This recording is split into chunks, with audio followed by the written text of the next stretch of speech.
Specialist അധ്യാപികമാർ ഉൾപ്പെട്ട MDMA കേസിൽ അന്വേഷണം വയനാട് സ്വദേശിയിലേക്ക്. MDMA വിറ്റ് കിട്ടിയ പണം പോയത് ഇയാളുടെ ബാങ്ക് അക്കൗണ്ടിലേക്ക് എന്നാണ് സൂചനകൾ ലഭ്യമാകുന്നത്. അറസ്റ്റിലായ 2 അധ്യാപികമാർ ഇടത് അനുകൂല സംഘടനയുടെ മുൻ ഭാരവാഹികളുമായിരുന്നു. ഈ ദിവസത്തെ റിപ്പോർട്ടിലേക്ക് ആദ്യം. അപ്പോൾ ഇത് കേരളത്തെ സംബന്ധിച്ച് ഒരു പുതുമയുള്ള കാര്യമാണ്. നമ്മൾ ഒരിക്കലും ചിന്തിക്കുന്നില്ല. ഗുരുമുഖത്തേക്ക് നോക്കുമ്പോൾ അധ്യാപകരെ സംബന്ധിച്ചെന്താണ് എല്ലാവർക്കും വലിയ ബഹുമാനമാണ്. ആ അധ്യാപകർ എന്ന് പറയുമ്പോൾ പ്രത്യേകിച്ച് ഇവരെ കാണുമ്പോൾ നമ്മൾക്ക് ഒരിക്കലും ചിന്തിക്കാൻ പോലും കഴിയാത്ത രീതിയിലുള്ള ശരീരഭാഷയൊക്കെ ഉള്ളവരായിരുന്നു.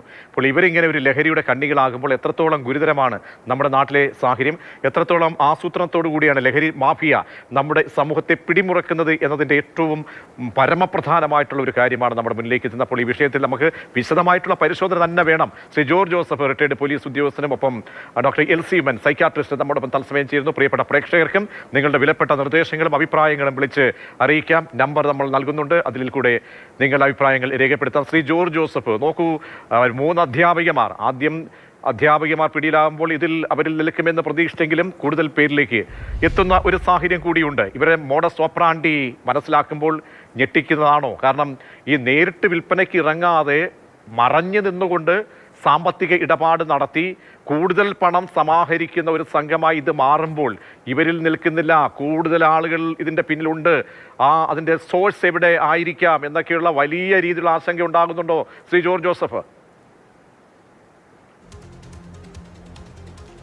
ഇല്ല, നമ്മൾ ഞെട്ടിത്തെരിച്ചു പോയി ഇത് കേട്ടപ്പോൾ. അതിന് തുടക്കത്തിൽ സഫ്വാൻ എന്ന ഒരു ഓട്ടക്കാരൻ്റെ 2 ഗ്രാം MDMA പിടിച്ചു. Vadakara DOS Vadakara circle inspector ആണത് പിടിച്ചത്.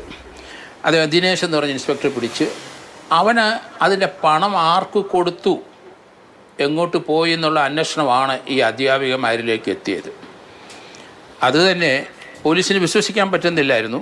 കാരണം അതിനകത്ത് കീർത്തന എന്ന BRCയിലെ ആ അധ്യാപികയിലാണ് പണം കൊടുത്തത്. പോലീസിന് വലിയ സംശയമായി. ജൂലൈ 14-ാം തീയതി എങ്ങാണ്ടാണ് അവരെ അറസ്റ്റ് ചെയ്തത്. കാരണം അത് അബദ്ധവശാൽ എന്തെങ്കിലും സംഭവിച്ചാണോ നോക്കിക്കഴിഞ്ഞപ്പോഴാണ് അവരുടെ കൂടെ തന്നെ പണം വരുന്ന വേറെ ഒരു അധ്യാപികയും കൂടെ കണ്ടു.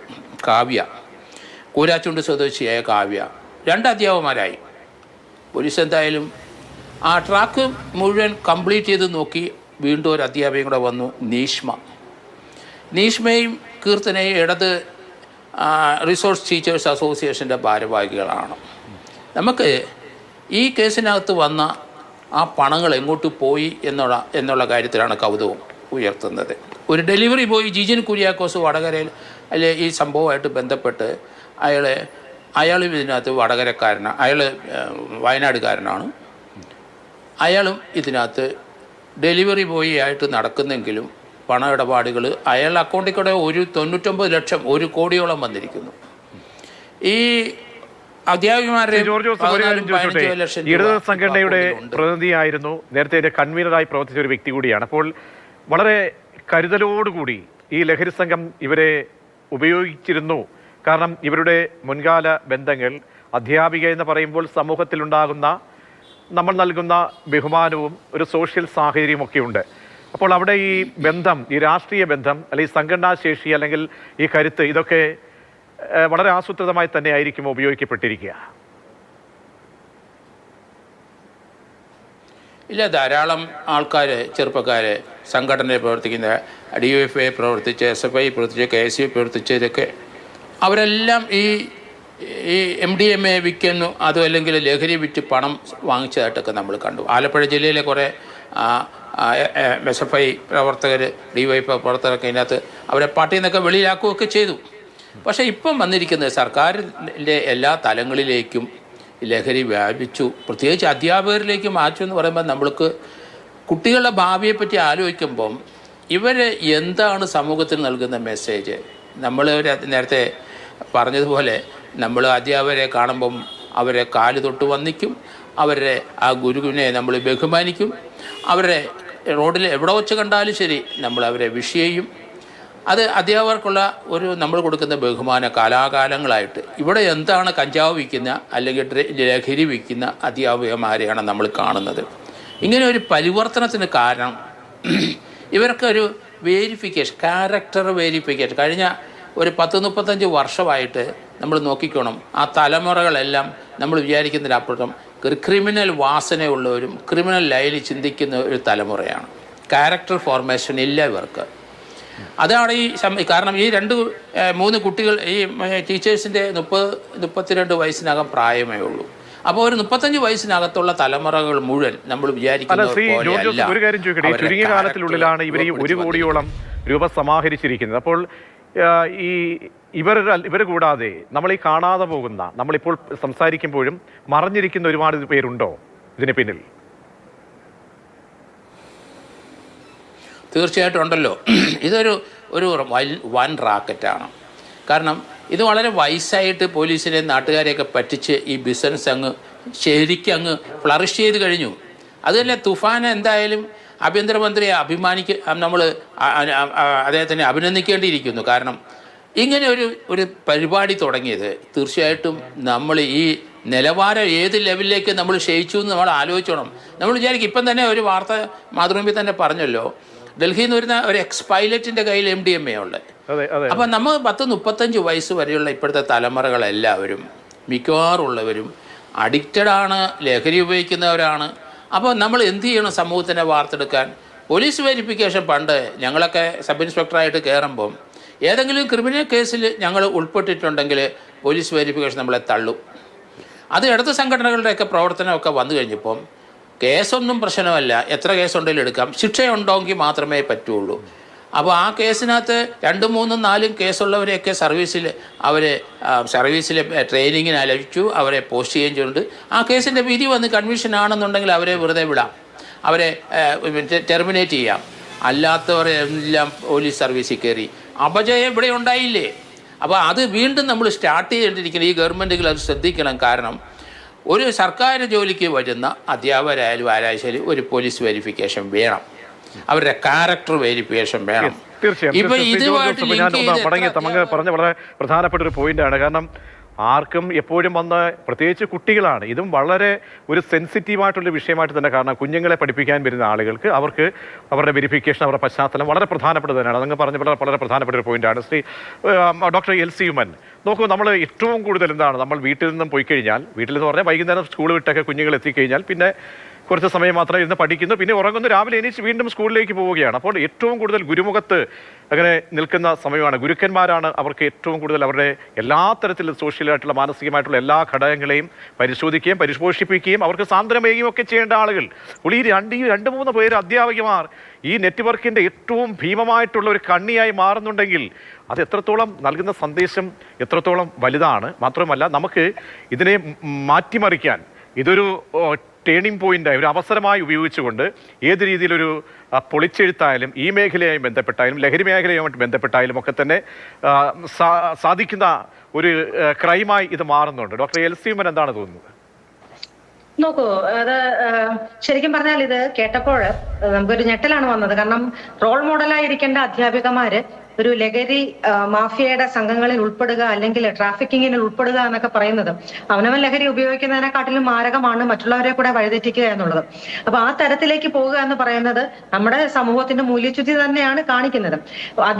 കുട്ടികളെന്ന് പറയുന്നത് താങ്കൾ സൂചിപ്പിച്ചതുപോലെ ഏകദേശം ഒരു 10-14 വർഷം രാവിലെ 8 മണി മുതൽ വൈകുന്നേരം 4 മണി വരെ ഈ അധ്യാപകരുടെ സംരക്ഷണയിൽ, അവരുടെ ഒരു സ്ക്രൂട്ടണിയിൽ അല്ലെങ്കിൽ അവരുടെ സർവേലൻസിലാണ് എല്ലാ കുട്ടികളും തന്നെ വളർന്നു വരുന്നത്. അപ്പോൾ അത്രയും വിശ്വസിച്ചിട്ടാണ് ഈ അധ്യാപകരുടെ കയ്യിലേക്ക് കുട്ടികളെ ഏൽപ്പിച്ചിട്ട് മാതാപിതാക്കൾ പോകുന്നത്. അപ്പൊ ആ ഒരു ട്രസ്റ്റിന് അല്ലെങ്കിൽ ആ ഒരു വിശ്വാസത്തെ തന്നെയാണ്, വിശ്വാസ തകർച്ചയാണ് ഏറ്റവും അധികം സംഭവിക്കുന്നത്. നാളെ എന്റെ കുട്ടി വിദ്യാലയത്തിൽ എങ്ങനെ സുരക്ഷിതമായി പോകും, അല്ലെങ്കിൽ അവർക്ക് മോറൽ വാല്യൂസ് പകർന്നു നൽകേണ്ട, മൂല്യങ്ങളെ കുറിച്ച് പഠിപ്പിച്ച് നൽകേണ്ട അധ്യാപകർ, റോൾ മോഡൽ ആയിരിക്കേണ്ട അധ്യാപകർ തന്നെ ഈ തരത്തിൽ വഴിവിട്ട് പോവുകയാണെന്നുണ്ടെങ്കിൽ എന്റെ കുട്ടിയുടെ അവസ്ഥ എന്തായിരിക്കുമെന്ന് സ്വാഭാവികമായിട്ടും എല്ലാ മാതാപിതാക്കളും ചിന്തിച്ചു പോകും. അപ്പൊ ആ തരത്തിലുള്ള ട്രസ്റ്റിന്റെ ഒരു നഷ്ടമാണ്, അല്ലെങ്കിൽ ഒരു തകർച്ചയാണ്, വിശ്വാസത്തിന്റെ ഒരു തകർച്ചയാണ് ഏറ്റവും അധികം വരുന്നത്. രണ്ടാമത്തെ ഒരു കാര്യം എന്ന് പറയുന്നത്, നമ്മൾ മാതൃക വ്യക്തികൾ എന്ന് ധരിക്കുന്ന അവരുടെ കയ്യിൽ നിന്നും ഈ തരത്തിൽ വരുമ്പോൾ കുട്ടികൾക്കൊരു പ്രശ്നമുള്ളതെന്ന് വെച്ചാൽ, അവര് മാതൃകയായിട്ട് കണക്കാക്കുന്നവരെ, റോൾ മോഡലായിട്ട് കണക്കാക്കുന്നവര് എന്തൊക്കെ പറഞ്ഞാലും അത് അതേപടി തന്നെ ഒപ്പിയെടുക്കാനുള്ള ഒരു ഒരു കാര്യം എനിക്ക് അത്ഭുതം തോന്നുന്നത്, ഈ മെച്ചപ്പെട്ട നിലവാരത്തിൽ വിദ്യാഭ്യാസം നേടിയ ആളുകളാണ് അപ്പോൾ സമൂഹത്തിനുണ്ടാകുന്ന ഒരു സ്റ്റാറ്റസിനെ കുറിച്ചൊക്കെ ബോധ്യമുള്ള ആളുകളാണ്. വനിത വലിയ പ്രായം ഇല്ലാത്ത അല്ലെങ്കിൽ ഒരു യുവതി എന്ന് വിളിക്കാവുന്ന ഒരു സാഹചര്യത്തിലുള്ള ആളുകളാണ്. അപ്പോൾ മെച്ചപ്പെട്ട സാഹചര്യത്തിൽ നിന്ന് വരുന്ന ആളുകൾക്ക് ഇങ്ങനെ ഒരു കാര്യങ്ങൾ ക്രൈം ചെയ്തു കഴിഞ്ഞാൽ നാളെ പിടിക്കപ്പെടുമെന്ന ഒരു മുൻകൂട്ടി ഒരു ചിന്ത വേണ്ടേ? അതുപോലും ഒരു ആ ഭയം പോലും ഇല്ലാതെ അവർ എന്തുകൊണ്ടായിരിക്കും ഇങ്ങനെ ഇറങ്ങിത്തിരിക്കുന്നത്? അതെ, തീർച്ചയായിട്ടും. കാരണം ഒന്നാമത്തെ കാര്യം സ്ത്രീയാണ്. അപ്പൊ സ്ത്രീ എന്നുള്ള ഒരു ആനുകൂല്യം കിട്ടുമെന്നുള്ള ഒരു ധാരണയുണ്ട്. പലപ്പോഴും നമ്മൾ ശ്രദ്ധിക്കേണ്ടത് ഈ ഡ്രഗ് ട്രാഫിക്കിങ്ങിന് മറ്റുള്ളവര് മുന്നിട്ട് നിർത്തുന്നത് സ്ത്രീകളെ തന്നെയാണ്. കാരണം എന്താണെന്ന് വെച്ചാൽ അവരെ പരിശോധിക്കാൻ ലിമിറ്റേഷൻ ഉണ്ട് പോലീസിന്, അല്ലെങ്കിൽ അവരുടെ പുറകെ പോകാൻ ലിമിറ്റേഷൻ ഉണ്ട് പോലീസിന്. അപ്പൊ ഈ ജെൻഡർ തന്നെ ഇത്തരം മാഫിയ സംഘങ്ങൾ ദുരുപയോഗം ചെയ്യുമെന്നുള്ള ഒരു വസ്തുതയാണ്. അപ്പൊ സ്ത്രീയെ മുൻനിർത്തിയാണെന്നുണ്ടെങ്കിൽ കുറച്ചും കൂടെ സേഫ് ആയിട്ട് പോകാനാണ് സാധ്യത എന്നുള്ള ചിന്ത തീർച്ചയായിട്ടും ഉണ്ട്. അപ്പൊ ഈ തരത്തിലുള്ള ഒരു ചൂഷണം, ആ ജെൻഡറിനെ തന്നെ ചൂഷണം ചെയ്യുന്ന ഒരു സ്ഥിതിവിശേഷമുണ്ട്. രണ്ടാമത്തെ കാര്യം എന്ന് പറയുമ്പോൾ നമ്മുടെ സമൂഹത്തിൽ സ്ത്രീകളാവുമ്പോൾ ക്രൈമിൽ ഉൾപ്പെടില്ല എന്നുള്ള ഒരു മുൻധാരണ അല്ലെങ്കിൽ മുൻവിധിയുണ്ട്. ആ തരത്തിൽ അവർക്ക് പ്രൊട്ടക്ഷൻ ലഭിക്കുന്നതിനുള്ള സാധ്യതയും കൂടുതലാണ്. അപ്പൊ ഇതൊക്കെയും തന്നെ ഇന്നത്തെ കാലഘട്ടത്തിൽ ശരിക്കും പറഞ്ഞാൽ ഈ അമിതമായിട്ടുള്ള ഒരു ജെൻഡറിന്റെ ആനുകൂല്യം കൊടുക്കുന്നതിന്റെ മറ്റൊരു ഒരു ഭാഗം തന്നെയാണ് ഇത്. കാരണം ഇത്തരത്തിലുള്ള ക്രൈം, അതുകൊണ്ടാണ് ഈ അടുത്ത കാലത്തൊക്കെ സ്ത്രീകളുടെ ക്രൈമിന് കൂടി വരാനുള്ള സാഹചര്യവും ആ ഒരു റീസണും കാരണവും ഇത് തന്നെയാണ്. കാരണം ഈ തരത്തിലുള്ള ജെൻഡർ എക്സ്പ്ലോയിറ്റേഷൻ ഈ തരത്തിൽ നടത്തുന്നത് കൊണ്ടാണ്. അപ്പോൾ സ്ത്രീയാണ് അല്ലെങ്കിൽ വിദ്യാഭ്യാസമുണ്ട് എന്ന് പറഞ്ഞിട്ട് കാര്യമില്ല. നമ്മൾ ടെക്നിക്കലി നോക്കുമ്പോൾ അധ്യാപകരാകാനുള്ള യോഗ്യത ഇത്രയൊക്കെയാണ് എന്നുള്ള ഒരു തരത്തിലാണ്. ഈ പരിമിതികളെയൊക്കെ തന്നെ നേരിടുന്ന കുട്ടികളെയൊക്കെ തന്നെയാണ് ഇവര് പരിപാലിക്കുന്ന വിഭാഗത്തിൽപ്പെടുന്നതാണ്, റിസോഴ്സ് അധ്യാപകരാണ്. അപ്പോൾ നമ്മുടെ ഒരു കുഞ്ഞ് സ്കൂളിലാണല്ലോ അല്ലെങ്കിൽ അധ്യാപകരുടെ കൈകളിലാണല്ലോ ഉള്ളത് എന്ന് അറിയുമ്പോൾ, അല്ലെങ്കിൽ എവിടെയെങ്കിലും പുറത്തു പോയി അല്ലെങ്കിൽ കുഞ്ഞുങ്ങൾ പുറത്തൊക്കെ പോയി കഴിഞ്ഞാൽ അധ്യാപകരൊപ്പം ഉണ്ടല്ലോ എന്ന ഒരു ആത്മവിശ്വാസം എല്ലാ രക്ഷിതാക്കളുടെ ഉള്ളിലുണ്ട്. അപ്പോൾ അത് ചൂഷണം ചെയ്യപ്പെടുകയാണ്. അത് എത്രത്തോളം മാരകമാണ്? തീർച്ചയായിട്ടും. കാരണം എന്താണെന്ന് വെച്ചാല് ഇപ്പൊ പരിമിതികളുള്ള കുട്ടികളാണെങ്കിലും ഏത് കുട്ടികളാണെന്നുണ്ടെങ്കിലും ഞാനതാണ് പറഞ്ഞു വന്നത്, കുട്ടികള് ഇതൊക്കെ നോർമലൈസ് ചെയ്യാനുള്ള സാധ്യതയുണ്ട്. പ്രത്യേകിച്ചും ഒരു റോൾ മോഡലായിട്ട് കണക്കാക്കുന്ന ആള്, മാതൃക സ്ഥാനത്തിരിക്കുന്ന ആള് ഇത്തരം ക്രൈം ആക്ടിവിറ്റിയിൽ ഉൾപ്പെടുമ്പോൾ അല്ലെങ്കിൽ അവര് തന്നെ ലഹരി നൽകുമ്പോൾ സ്വാഭാവികമായിട്ടും കുട്ടിക്ക് കിട്ടുന്ന മെസ്സേജ് എന്താണ്? ഇത് സർവ്വസാധാരണമാണ്, ഇത് ഉപയോഗിച്ചാൽ കുഴപ്പമില്ല. ആ തരത്തിലുള്ള നോർമലൈസേഷൻ അവിടെ നടക്കുന്നു. പ്രത്യേകിച്ച് പരിമിതികൾ ഉള്ളപ്പോൾ ചിലപ്പോൾ മാനസിക പരിമിതികളാകാം, മറ്റു പ്രശ്നങ്ങളാകാം. അപ്പോൾ അതിനുള്ള ഒരു പരിഹാരമായിട്ടും അവരിതിനെ കാണാനായിട്ടുള്ള ഒരു സാധ്യതയുണ്ട്. അത് തന്നെയല്ല, ചിലപ്പോൾ ബുദ്ധി വൈഭവം കുറവാണെന്നുണ്ടെങ്കിൽ ആ കുട്ടികൾക്ക് ഇത് കൂടുതലും നോർമലൈസ് ചെയ്യാനുള്ള സാധ്യതയാണ്. കാരണം ഇത് അങ്ങനെയല്ല, ഇതിന് ഇങ്ങനെ ഒരു മാരക വശമുണ്ട് എന്ന് ചിന്തിക്കാനുള്ള ഒരു ബുദ്ധി വൈഭവം പോലും ആ കുട്ടിക്ക് ഉണ്ടാകണമെന്നില്ല. അപ്പൊ ഈ തരത്തിലൊക്കെയും അവരുടെ പരിമിതികൾ പോലും ചൂഷണം ചെയ്യുന്ന ഒരു സാഹചര്യമാണ്. അത് ഈ പരിമിതികളുള്ള കുട്ടികളെന്ന് വെക്കാം, പരിമിതികൾ ഇല്ലാത്ത കുട്ടികളാണെങ്കിൽ പോലും എല്ലാ കുട്ടികളും തന്നെ തങ്ങളുടെ റോൾ മോഡൽ, അച്ഛനാവാം, അമ്മയാവാം, അധ്യാപികയായും ആരും ആയിക്കോട്ടെ, കുഞ്ഞുങ്ങളെയൊക്കെ ഇപ്പോൾ നമ്മൾ കൗൺസിൽ ചെയ്യുന്ന സമയത്ത് ഈ അധ്യാപകരെയൊക്കെ കൗൺസിൽ ചെയ്യേണ്ടി വരും അവസ്ഥയിലേക്ക് എത്തുകയാണ്. അധ്യാപകരെ കൗൺസിൽ ചെയ്യുന്നതിനെക്കാട്ടിൽ ഉപരി സ്ക്രീനിംഗ് ആണ് നടത്തേണ്ടത്. ഇവരുടെ ബാക്ക്ഗ്രൗണ്ട് വെരിഫിക്കേഷൻ ആണ് നടത്തേണ്ടത്. ഇവർക്ക് അധ്യാപനത്തിനുള്ള യോഗ്യത ഉണ്ടോ എന്നാണ് നോക്കേണ്ടത്. ഇപ്പോൾ ഷീന ബംഗളൂരുവിൽ നിന്ന് ഒരു പ്രേക്ഷക ടെലിഫോൺ ലൈനിൽ ചേരുന്നുണ്ട്. ഷീന, ഇതൊക്കെ കാണുമ്പോൾ എന്ത് തോന്നുന്നു? വളരെ വിഷമം തോന്നുന്നു. അത് ഞാനൊരു റിട്ടയർഡ് ടീച്ചറാണ്. ഹലോ, പറഞ്ഞോളൂ. ഹലോ, ഞാനൊരു റിട്ടയർഡ് ടീച്ചറാണ്. അപ്പൊ ഈ ഒരു ടീച്ചർമാരുടെ ഒരു അവസ്ഥ കാണുമ്പോ അങ്ങേയറ്റം വേദന തോന്നുകയാണ്. കാരണം ഒരു സമൂഹത്തിന്, ഒരു പുതിയ തലമുറക്ക് മാർഗം കാണിച്ചു കൊടുക്കേണ്ടതാണ് ഈ അധ്യാപകന്മാർ, അല്ലെ? ഭൂമിയിലുള്ള എല്ലാ പ്രൊഫഷനിലും ഏറ്റവും മികച്ച പ്രൊഫഷനാണ് ടീച്ചിങ്, അല്ലെ? അവരുടെ ഒരു അവസ്ഥ കാണുമ്പോൾ ദൈവതുല്യമെന്ന് പറയാം. അതെ, അതുകൊണ്ടല്ലേ പണ്ട് നമ്മൾ ആർഷഭാരത സംസ്കാരം പറയുന്നത് ഗുരുബ്രഹ്മ, ഗുരു വിഷ്ണു, ഗുരു ദേവോ മഹേശ്വര, ഗുരു സാക്ഷാൽ പരബ്രഹ്മം, തസ്മൈ ശ്രീ ഗുരവേ നമഃ. അതായത് ബ്രഹ്മം, വിഷ്ണു, മഹേശ്വരന്മാരിലും മേലെ നിൽക്കുകയാണ് ഗുരു. അതുകൊണ്ട് ഗുരുവെ നമിക്കാനാണ് നമ്മുടെ സംസ്കാരം പഠിപ്പിച്ചിട്ടുള്ളത്. വളരെയധികം നന്ദി അങ്ങയുടെ ആശങ്ക പങ്കുവച്ചതിന്. TC തോമസ് കോട്ടയത്ത് നിന്ന് ഒരു പ്രേക്ഷകനുണ്ട്. തോമസ്, ഇത് കാണുമ്പോൾ എന്താണ് മനസ്സിലാക്കുന്നത്, തോന്നുന്നത്? സാറേ, ഞാൻ വിളിച്ചേ. ഹലോ, കേൾക്കാമേ? സാറാ കേൾക്കാമോ? കേൾക്കാം. ഞാൻ വിളിച്ചേ. പറഞ്ഞോളൂ. സാറേ, ഞാൻ വിളിച്ചേ. TC അല്ലേ, TC കേട്ടോ. യെസ്, ഓക്കെ, പറഞ്ഞോളൂ, ശരിയാണ്, പറഞ്ഞോളൂ. ആ സാറേ സാറേ ഞാനിപ്പോൾ കണ്ടോണ്ടിരിക്കുക, മാതൃഭൂമി ചാനൽ കണ്ടോണ്ടിരിക്കുക. പറഞ്ഞോളൂ, അങ്ങ് ടി വി ശ്രദ്ധിക്കാതെ പറഞ്ഞോളൂ. നമ്മുടെ സ്കൂളിലൊക്കെ അമിതമായ മദ്യപാനം ഒക്കെ നടക്കുന്നുണ്ട്. ശ്രദ്ധിക്കാതെ ഫോണില് ഈ എന്നെ മാത്രം ശ്രദ്ധിച്ചോ, ഞാൻ ചോദിക്കുന്നത് മാത്രം ശ്രദ്ധിച്ചോ. ടി വി മ്യൂട്ട് ചെയ്ത് പറഞ്ഞോളൂ, സമയമില്ല, അതുകൊണ്ട്. ടി വി വോളിയം കുറയ്ക്കണം. Yes, okay. എന്താ അങ്ങ് പറയാൻ ശ്രമിക്കുന്ന കാര്യങ്ങൾ മനസ്സിലാക്കുന്നുണ്ട്. എന്തായാലും ഡോക്ടർ എൽസിയുമെ നേരത്തെ പറഞ്ഞ വളരെ പ്രധാനപ്പെട്ട കാര്യം, ശ്രീ ജോർജ് ജോസഫ്, നമുക്ക് വളരെ പ്രധാനപ്പെട്ടതായിട്ട് ഇതിലൊരു നടപടി വേണം. നമുക്ക് പിറ്റ് ആൻഡ് ആക്ട് നമ്മുടെ മുന്നിലുണ്ട്. പിറ്റ് പ്രയോഗിക്കണം. ആ പിറ്റ് പ്രയോഗിച്ചെങ്കിൽ മാത്രമേ ഒരു മാതൃകാപരമായിട്ടുള്ള ശിക്ഷ ഇവർക്കൊക്കെ ഉണ്ടാവുകയുള്ളൂ. പല കേസുകളിലും അത് ഉണ്ടാകുന്നോ എന്നുള്ള കാര്യം അറിയില്ല. ആഭ്യന്തര വകുപ്പിന്റെ ഭാഗത്തു നിന്നൊക്കെയുള്ള അറിയാമല്ലോ, കാരണം ശക്തമായ മോണിറ്ററിംഗ് ഇക്കാര്യത്തിൽ വേണം. ഇപ്പോൾ എല്ലാത്തിനും നമുക്ക് രമേശ് ചെന്നിത്തലയെ വീണ്ടും എടുത്ത് പ്രേക്ഷകർക്ക് വേണ്ടി, എല്ലാവർക്കും വേണ്ടി അഭിനന്ദിക്കുകയാണ്. രമേശ് ചെന്നിത്തല കൊണ്ടുവന്ന ഈ ഒരു പ്രോജക്റ്റ്, ആ പ്രോജക്റ്റിനെ നമ്മൾ അംഗീകരിച്ചുകൊണ്ട് തന്നെ പറയുകയാണ്. അപ്പോൾ പരമാവധി എന്ത് ശിക്ഷ നൽകാൻ കഴിയും ഇത്തരം സന്ദർഭങ്ങളിൽ, ശ്രീ ജോർജ് ജോസഫ്? അല്ല, ഇതിനകത്ത് നമുക്ക് അടിയന്തരമായിട്ട് പോലീസ് ഇൻവോക്ക് ചെയ്യേണ്ട ഒരു സെക്ഷനുണ്ട്, സെക്ഷൻ 29 NDPS ആക്ട്.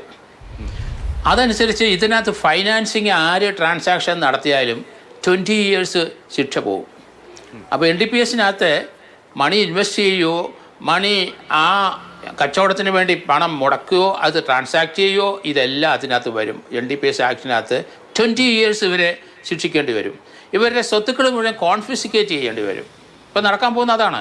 അത് തന്നെയല്ല അഭിനന്ദിക്കേണ്ടത്. നമ്മൾ ഇങ്ങനെ ഒരു ദാക്ഷിണ്യം പാടില്ല. സുപ്രീം കോടതി പോലും പറഞ്ഞ എന്താണ്, ഇത്തരം കേസുകളിൽ ഒരു ദാക്ഷിണ്യം ഈ സമൂഹം, ഈ വ്യക്തികൾ അവര് അർഹിക്കുന്നില്ല. പ്രത്യേകിച്ച് അധ്യാപകരാണ്. അഴിയെണ്ണിക്കിടക്കണം, പുറത്തേക്ക് ഇറങ്ങുക പോലും ചെയ്യരുത് ഒരിക്കലും. ആ രീതിയിലാണ് സമൂഹം ആഗ്രഹിക്കുന്നത്. ഇതിലെ കൺവിക്ഷൻ. അല്ലെ, തീർച്ചയായിട്ടും അങ്ങനെ തന്നെ വരും ഇതിനകത്ത്. കാരണം കാർത്തിക് DIG ഒക്കെ രംഗത്ത് വന്നിട്ടുണ്ട്. നമുക്ക് അഭിനന്ദിക്കേണ്ട ഒരാളവിടെ വടകര ഇൻസ്പെക്ടറുണ്ട്, ദിനേശൻ. നമുക്ക് ഇങ്ങനെ ഒരു ട്രാക്കുണ്ടെന്ന് ആ ഇൻസ്പെക്ടറെ മിടുക്കൊണ്ടല്ലേ നമ്മൾ മനസ്സിലായേ, നമ്മൾ ചർച്ച ചെയ്തിരിക്കുന്നത് അതുകൊണ്ടല്ലേ. അദ്ദേഹം ആ ഒരു 2 gram MDMA പിടിച്ച് അതിൻ്റെ പണം എവിടുന്ന് അയാൾ ആർക്ക് കൊടുത്തു എന്ന് വന്നപ്പോഴാണ് ആദ്യത്തെ ആ ടീച്ചറിൻ്റെ അക്കൗണ്ടിലേക്ക് പൈസ പോയത് കണ്ടെത്തിയത്. അവിടെയല്ലേ നമ്മൾ. അതുകൊണ്ട് ആ ഇൻസ്പെക്ടറെ ഞാൻ വീണ്ടും അഭിനന്ദിക്കുകയാണ്. ഇങ്ങനെ ഒരു സോഴ്സ് നമ്മുടെ കുട്ടികളെ നശിപ്പിക്കുന്ന അധ്യാപകകൾ അല്ലെങ്കിൽ അധ്യാപകർ സമൂഹത്തിൽ ധാരാളമുണ്ട്. അത് ടിപ്പിക്കലാണല്ലോ ഈ കേസിൻ്റെ ഡിറ്റക്ഷൻ. അതുകൊണ്ട് 20 years ഇവരെ ജയിലിലിടണം. അത് തന്നെയല്ലേ ഈ ട്രാക്കിനകത്ത് ഇനിയും കാണും ആൾക്കാർ അതിലോട്ട് വരുന്നുണ്ടെന്ന് എനിക്ക് തോന്നുന്നത്. അത് പ്രമോദ് കുമാർ കോഴിക്കോട് നിന്ന്. ശ്രീ പ്രമോദ്, പറഞ്ഞോളൂ. നമസ്കാരം. ഞാൻ 32 വർഷം അധ്യാപകനായിരുന്നു. പറഞ്ഞോളൂ, കേൾക്കാം. പറഞ്ഞോളൂ, സ്പീഡിൽ പറഞ്ഞോളൂ. ഭാരതീയ വിദ്യാനികേതന്റെ സ്റ്റേറ്റ് ചുമതല വരെ ഉണ്ടായിരുന്നു എനിക്ക്, അക്കാഡമിക് ജോയിന്റ് കോർഡിനേറ്ററായിട്ട്. അപ്പൊ നമ്മള് പൊതുവെ ഇപ്പം നമ്മുടെ പല വിദ്യാലയങ്ങളിലും നൈതികമായിട്ടുള്ള കാര്യങ്ങൾ, പേഴ്സണാലിറ്റി ഡെവലപ്മെന്റുമായിട്ടുള്ള കാര്യങ്ങളൊന്നും കുട്ടികൾക്കോ ടീച്ചേഴ്സിനോ കിട്ടുന്നില്ല. പിന്നെ ജോർജ് ജോസഫ് സാറ് പറഞ്ഞതുപോലെ ശരിക്ക് ടീച്ചേഴ്സിനെയൊക്കെ സെലക്ട് ചെയ്യണമെങ്കിൽ ഇനി അവരുടെ വീടിന്റെ പരിസരങ്ങളിലുള്ള ഒരു പോലീസ് വെരിഫിക്കേഷൻ വേണം. കാരണം ഇത് സമഗ്രമായിട്ട് സമൂഹത്തിനെ ബാധിച്ചിരിക്കുകയാണ്. അതിപ്പം ഇടതുപക്ഷത്തിന്റെ പ്രവർത്തകരാണോ വലതുപക്ഷത്തിന്റെ ആണോ BJPയുടെ ആണോ ലീഗാണോ എന്നുള്ളതല്ല, സ്വാർത്ഥരായിട്ടുള്ള എല്ലാ വ്യക്തികളും, അത് അധ്യാപകരെന്നല്ല, പോലീസുകാരെന്നല്ല, പട്ടാളക്കാരെന്നല്ല, എല്ലാവരും ഇതിൽ കുടുങ്ങും. കാരണം അവർക്ക് സാമ്പത്തിക സ്രോതസ്സായിട്ട് എളുപ്പത്തിൽ സാധിക്കുന്ന എന്താണെന്നുള്ളതാണ് അവർ നോക്കുക. ആ തരത്തിൽ നോക്കാത്ത രീതിയിലേക്കുള്ള വ്യക്തികളെ വേണം നമ്മൾ സമൂഹത്തിന്റെ മുമ്പിലേക്ക് കൊണ്ടുവരാൻ. അത് രാഷ്ട്രീയക്കാരെ ആയാലും അതിനുള്ള സംവിധാനം വേണം. ഇപ്പം നമ്മൾ കേരള സർക്കാർ ചെയ്തിരിക്കുന്ന വളരെ സ്തുത്യർഹമായിട്ടുള്ള കാര്യമാണ് ഈ തൂഫാൻ എന്ന് പറയുന്ന പദ്ധതി. വളരെയധികം നന്ദി. കാരണം സംസ്ഥാന സർക്കാരിനെയും അദ്ദേഹം അഭിനന്ദിക്കുകയാണ്. ശ്രീ ജോർജ് ജോസഫ്, നോക്കൂ, നമുക്ക് കൃത്യമായ രീതിയിലുള്ള ശിക്ഷയാണ് വേണ്ടത്. മാത്രമല്ല ഒരു കാര്യം, ഈ ലഹരി സംഘങ്ങൾ, നമ്മൾ ലഹരിയുടെ സോഴ്സ് ബ്രേക്ക് ചെയ്യുക വളരെ പ്രധാനപ്പെട്ടതാണ്. തൂഫാൻ ആ രീതിയിലേക്ക് മാറുന്നു എന്നതിൽ നമുക്ക് അഭിമാനിക്കാം. അപ്പോൾ ഇനി നമുക്ക് ഇനി ചെയ്യേണ്ട കാര്യങ്ങൾ എന്ന് പറയുന്നത് ഇവരുടെ ഇവർക്ക് ബാക്കപ്പ് നൽകുന്ന ആളുകൾ ആരാണ്? ഒരു കാര്യം കൂടി ശ്രീ ജോർജ് ജോസഫിനോട് ചോദിക്കുകയാണ്. ഇത്തരത്തിൽ അധ്യാപകരെ കേന്ദ്രീകരിച്ചാണ് ഇത് നടത്തിയെങ്കിൽ സമൂഹവുമായിട്ട് ഏറ്റവും കൂടുതൽ ഇടപഴകുന്ന നമ്മൾ പോലും വിചാരിക്കാത്ത മറ്റ് മേഖലകളിലേക്ക് ഇത്തരം സംഘങ്ങൾ കടന്നു കയറിയിട്ടുണ്ടോ? കാരണം 20-ാം നൂറ്റാണ്ട് സിനിമയിൽ കാണുന്നത് പോലെ തന്നെ രക്ഷപ്പെടാൻ വേണ്ടി അടുത്തിരിക്കുന്ന ആളുടെ മൂക്കിനിടിച്ചിട്ട് പോലീസിനെ കബളിപ്പിച്ച് പോവുകയാണ്. അപ്പോൾ കബളിപ്പിക്കാൻ വേണ്ടി പല രീതിയിലും സംഘങ്ങൾ ഇപ്പോൾ നൂതന മാർഗങ്ങൾ സ്വീകരിക്കാം. അങ്ങനെയെങ്കിൽ കണ്ണ് വെച്ചിരിക്കുക മറ്റേതെങ്കിലും മേഖല ഉണ്ടായിരിക്കുമോ ശ്രീ ജോർജ് ജോസഫ്? തീർച്ചയായിട്ടും അതെ. നമ്മൾ വളരെ ഡീപ്പായിട്ട് ഇത് പോകേണ്ടിയിരിക്കുന്നു. ഈ ഒരൊറ്റ കേസ് മതി നമുക്കിതിൻ്റെ വേരറക്കാനായിട്ട് സാധിക്കും. കാരണം 1 കോടി രൂപ വയനാട്ടിലുള്ള ഒരാൾക്കാണ് പോയിരിക്കുന്നത്. അയാൾക്ക് എവിടുന്നാണ് ഈ ലഹരി കിട്ടുന്നത്? അവിടെ നമുക്ക് പിടിക്കാൻ ഒരാൾ എത്തിക്കഴിഞ്ഞു. അതുകൊണ്ട് കാർത്തിക്കും അതുപോലെ ആ ഇൻസ്പെക്ടർമാരും ഒക്കെ വയനാട്ടിലെ ആളെ അടിയന്തരമായിട്ട് കസ്റ്റഡിക്ക് എടുക്കുക. അയാൾക്ക് സപ്ലൈ ചെയ്യുന്ന ആരാണ്? ഇതിപ്പോൾ അയാളുടെ അടുത്ത് 1 കോടി ഇവരിൽ കൂടെ എത്തിക്കഴിഞ്ഞു. എത്ര കോടി രൂപയുടെ അയാൾക്ക് എത്തിയെന്ന് നമുക്കറിയത്തില്ല. അപ്പോൾ അയാൾക്ക് വരുന്ന ഈ ലഹരി വരുന്ന ഏത് ഭാഗത്ത് നിന്ന് ആരാണ് ഇത് സപ്ലൈ ചെയ്യുന്നത്? അവിടെയല്ല നമ്മൾ അറക്കേണ്ടത്. അത് തന്നെയല്ല ആദ്യത്തെ ഇതുപോലെ വളരെയധികം ആൾക്കാരുണ്ട്. ഇതിപ്പം ടീച്ചേഴ്സ് ആയതുകൊണ്ടാണ് ഇത് ശ്രദ്ധിച്ചത്.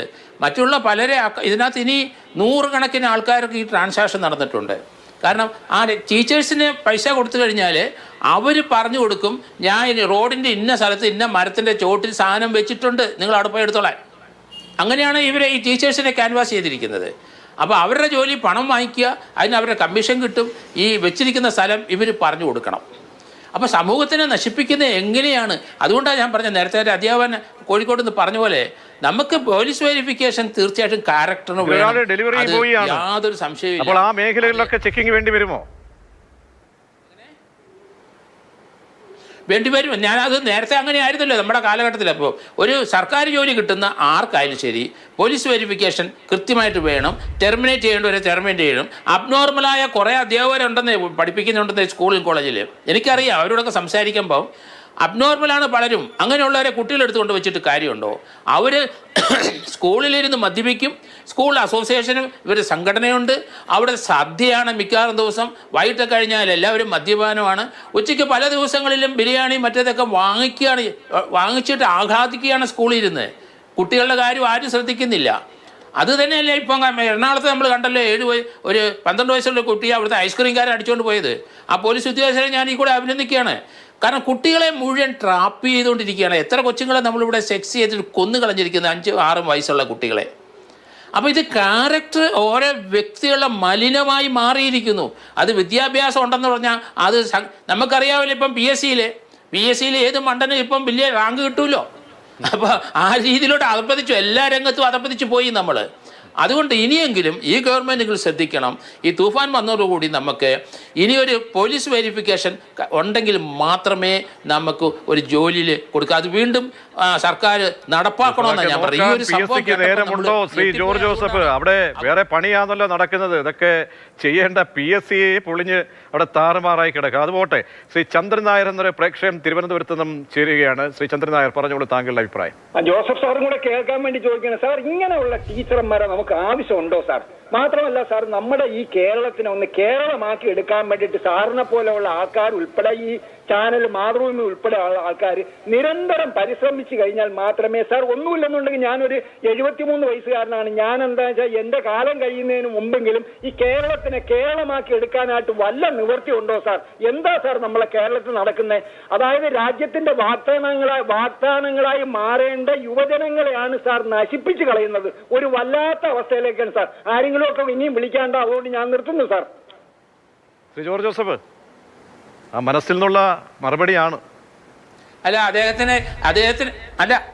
അദ്ദേഹത്തെ പോലെയുള്ള ആൾക്കാർ സമൂഹത്തിൽ ധാരാളം ഉണ്ട്. അവരെല്ലാം രംഗത്ത് വരണം.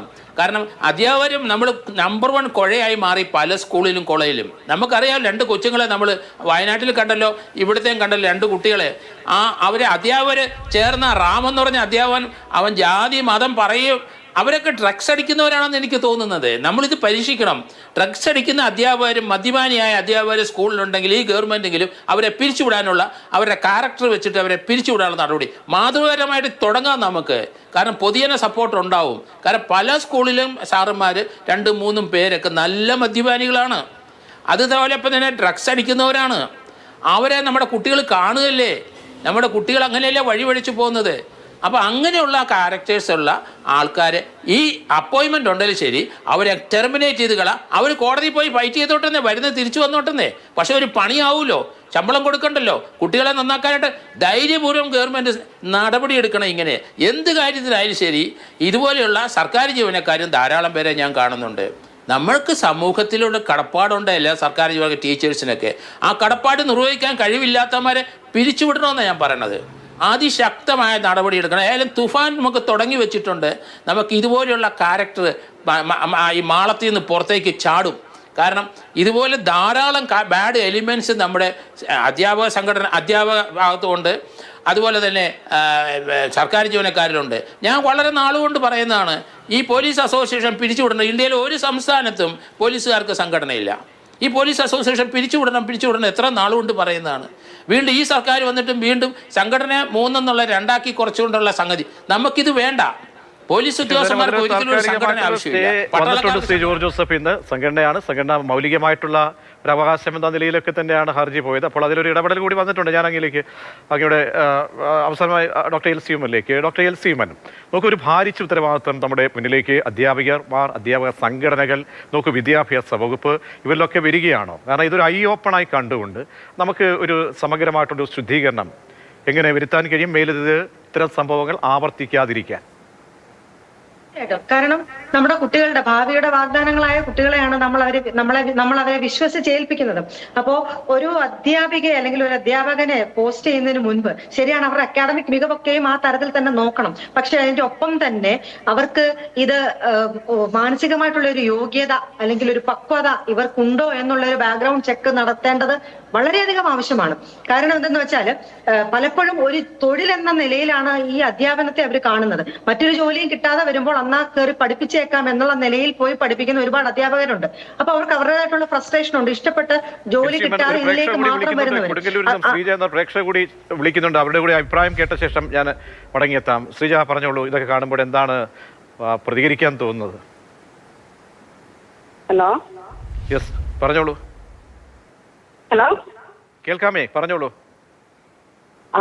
ഈ 3 ടീച്ചർമാരെ വെട്ടിക്കൊല്ലവരെ വെട്ടിക്കൊന്നുകളാ. കുട്ടികളെ നന്നാക്കാൻ ഉണ്ടാവുന്ന ടീച്ചർമാരാണ് ഇതൊക്കെ. ഈ കഴിഞ്ഞ സർക്കാർ എന്താണ് ഈ കഴിച്ചുകൂട്ടിയിരുന്ന മുഴുവനും? അവരെ എന്തിനാ അവരെ ജീവിപ്പിക്കുന്നു? എന്താണ് കാണുന്ന മോഡലുകൾ സ്ത്രീകളാ ഇവരൊക്കെ? ഈ കുട്ടികളെ നശിപ്പിക്കാൻ തീർന്നത്. ഇവരെയൊക്കെ കുടുംബത്തുള്ളവർക്ക് ഇതൊക്കെ കൊടുക്കും ഇവര്? അതന്നെ വേണ്ടത്. അവരെ കുടുംബത്തുള്ളവർക്കാണ് അവരാദ്യം കൊടുക്കേണ്ടത്. അല്ലാണ്ട് സ്കൂളിൽ വരുന്ന കുട്ടികൾക്കാണ് ഇതൊക്കെ കൊടുക്കണം. ഇവരൊക്കെ എന്ത് കുട്ടികളെ പഠിപ്പിക്കാൻ യോഗ്യതയുണ്ട്? മനസ്സിൽ നിന്ന് വരുന്ന വൈകാരിക പ്രകടനമാണ്. നമുക്ക് അതിന് കൊല്ലാനവകാശമില്ല, ആരെയും ശിക്ഷിക്കാം, പരമാവധി അർഹിക്കുന്ന ശിക്ഷ വാങ്ങിക്കൊടുക്കാം. ഡോക്ടർ എൽ സി ഉമ്മൻ, ഒരു ലാസ്റ്റ് കമന്റ്. ഇതൊക്കെ കേട്ടുമല്ലോ. ഒരു വികാരമാണ് എക്സ്പ്രസ് ചെയ്യുന്നത്. കാരണം കുട്ടികളെ വിടുന്ന ഇടമായത് കൊണ്ട് തന്നെ. അപ്പൊ ഈ തരത്തിൽ അധ്യാപകരെ പോസ്റ്റ് ചെയ്യുമ്പോൾ അവരുടെ ബാക്ക്ഗ്രൗണ്ട് ചെക്കിങ് നോക്കേണ്ടത് ആവശ്യമാണ്. അവരുടെ പേഴ്സണാലിറ്റി പാറ്റേൺ നോക്കേണ്ടത് ആവശ്യമാണ്. കാരണം മറ്റെന്തെങ്കിലും തരത്തിലുള്ള പെരുമാറ്റ പ്രശ്നങ്ങൾ ധാരാളമുള്ള അധ്യാപകരുണ്ട്. അപ്പൊ ഈ തരത്തിലുള്ള ഒരു സാമൂഹ്യ വിരുദ്ധത ഉള്ളിൽ പേറുമ്പോൾ അത് ഒരു പെരുമാറ്റ പ്രശ്നം അതിനോടൊപ്പം തന്നെ വരാനുള്ള ഒരു സാധ്യതയും ഏറെയാണ്. പക്ഷെ ഇത്തരത്തിലുള്ള കാര്യങ്ങളെ അഡ്രസ് ചെയ്യാനുള്ള ഫെസിലിറ്റി ഒരു സ്കൂളിനും തൽക്കാലം ഇന്ന് ഇന്ത്യയിലാട്ടെ കേരളത്തിനാട്ടെ ഇല്ല. കാരണം ഏതെങ്കിലും ഒരു പ്രശ്നത്തിൽ ഒരു അധ്യാപികയുടെ ഭാഗത്തുനിന്ന് ഒരു ഇഷ്യൂ വന്നാൽ പോലും അതിനെ വേണ്ട വണ്ണം അഡ്രസ് ചെയ്യാനുള്ള ഒരു പ്ലാറ്റ്ഫോം ഇല്ല. പോയി പരാതി പറഞ്ഞാൽ പിറ്റേ ദിവസം മുതൽ ആ കുട്ടി ടാർഗറ്റഡ് ആവും. അതാണ് ഇപ്പോൾ സംഭവിക്കുന്നത്. അപ്പൊ ഈ ടാർഗറ്റഡ് ആകുമെന്ന് ഭയന്ന് കുട്ടിയാട്ടെ പേരൻസ് ആട്ടെ പോയി അഡ്രസ് ചെയ്യാനുള്ള ഒരു ശ്രമം പോലും നടത്താറില്ല. അപ്പൊ ഇതിനൊക്കെ ഒരു പൊളിച്ചെടുക്ക് വേണ്ടത് ആവശ്യമാണ്. ഇങ്ങനെ സംശയമുള്ളവരുടെ കാര്യങ്ങൾ അഡ്രസ് ചെയ്യാനും പെരുമാറ്റ പ്രശ്നങ്ങൾ ഉള്ളവരെ പിരിച്ചുവിടാനും ഉള്ള ആർജവം സ്കൂൾ തലത്തിൽ തന്നെ നടത്തേണ്ടതും ആവശ്യമാണ്. ഇല്ലെന്നുണ്ടെങ്കിൽ ഇത്തരം സാഹചര്യങ്ങൾ വീണ്ടും ആവർത്തിക്കാനുള്ള സാധ്യതയും ഏറെയാണ്. അപ്പോ ഒരു ഫസ്റ്റ് ഫസ്റ്റ് സ്റ്റെപ്പ് എന്നോണം ഇത്തരം കാര്യങ്ങളെ അഡ്രസ് ചെയ്യാൻ ആദ്യം ചെയ്യേണ്ടത് പെരുമാറ്റ പ്രശ്നമുള്ള അധ്യാപകരുടെ കാര്യം അവർക്ക് ചെന്ന് പറയാനുള്ള ഒരു വേദി ഒരുക്കി കൊടുക്കുക. അപ്പൊ ആ കുട്ടി ടാർഗറ്റഡ് ആകാതെ അവരുടെ പ്രൈവസിയെ സംരക്ഷിച്ച് അതിന് വേണ്ടുന്ന ഒരു അന്വേഷണം ആ തലത്തിൽ തന്നെ സ്കൂളുകാർ തന്നെ നടത്താനുള്ള ഒരു ശ്രമം അല്ലെങ്കിൽ ആ ഒരു ചുവടുവയ്പ് തന്നെ ചെയ്യേണ്ടത് ആവശ്യമാണ്. അല്ലെങ്കിൽ ഈ തരത്തിലുള്ള പെരുമാറ്റ പ്രശ്നങ്ങളോ അല്ലെങ്കിൽ സാമൂഹിക വിരുദ്ധതയോ ഉള്ള അധ്യാപകർ പഠിപ്പിക്കുന്ന തലമുറ ഏത് രീതിയിലാകും, അല്ലെങ്കിൽ ഈ തരത്തിൽ പ്രശ്നങ്ങളിൽ പോയി എത്തപ്പെടാനുള്ള സാധ്യത എത്രത്തോളം ഉണ്ടായിരിക്കും. അതാണ് ഏറ്റവും പ്രധാനപ്പെട്ട പോയിന്റ്. രണ്ട് കാര്യങ്ങളാണ് ഈ ചർച്ചയിലൂടെ ഉരുത്തിരിയുന്നത്. നേരത്തെ ജോർജ് ജോസഫ് പറഞ്ഞതുപോലെ തന്നെ ഈ അധ്യാപകരൊക്കെ ആയിട്ട് വരുന്ന ആളുകൾ അവരുടെ പശ്ചാത്തലം അവരെക്കുറിച്ച് പരിശോധന നടത്തണം. അവരെക്കുറിച്ചുള്ള മറ്റ് രീതിയിലുള്ള എല്ലാ മോണിറ്ററിംഗും നടത്തിയതിനു ശേഷമേ ഇത്തരം ജോലികൾക്ക് നിയോഗിക്കാൻ പാടുള്ളൂ. മറ്റൊന്ന്, വിദ്യാഭ്യാസ വകുപ്പ് ഉണരണം, ആഭ്യന്തര വകുപ്പ് ഉണരണം. ഓപ്പറേഷൻ തൂഫാനെ പോലെയുള്ള പ്രധാനപ്പെട്ട പദ്ധതികൾ ഈ മേഖലകളിലേക്ക് അടക്കം വ്യാപിപ്പിച്ചെങ്കിൽ മാത്രമേ വടകര സംഭവം ഇനിയും ആവർത്തിക്കാതിരിക്കാൻ നമുക്ക് അങ്ങനെ വേരിറക്കാൻ, ലഹരികളുടെ വേരിറക്കാൻ സാധിക്കുകയുള്ളൂ എന്നാണ് ഈ സംഭവം ഓർമ്മിപ്പിക്കുന്നത്. ചർച്ചയിൽ ഒരുപാട് പേർ അഭിപ്രായങ്ങൾ രേഖപ്പെടുത്തി. ഒപ്പം അഭിപ്രായങ്ങൾക്ക് മറുപടി പറഞ്ഞ ഡോക്ടർ എൽ സി ഉമ്മൻ, ഒപ്പം ശ്രീ ജോർജ് ജോസഫ്, വളരെയധികം നന്ദി.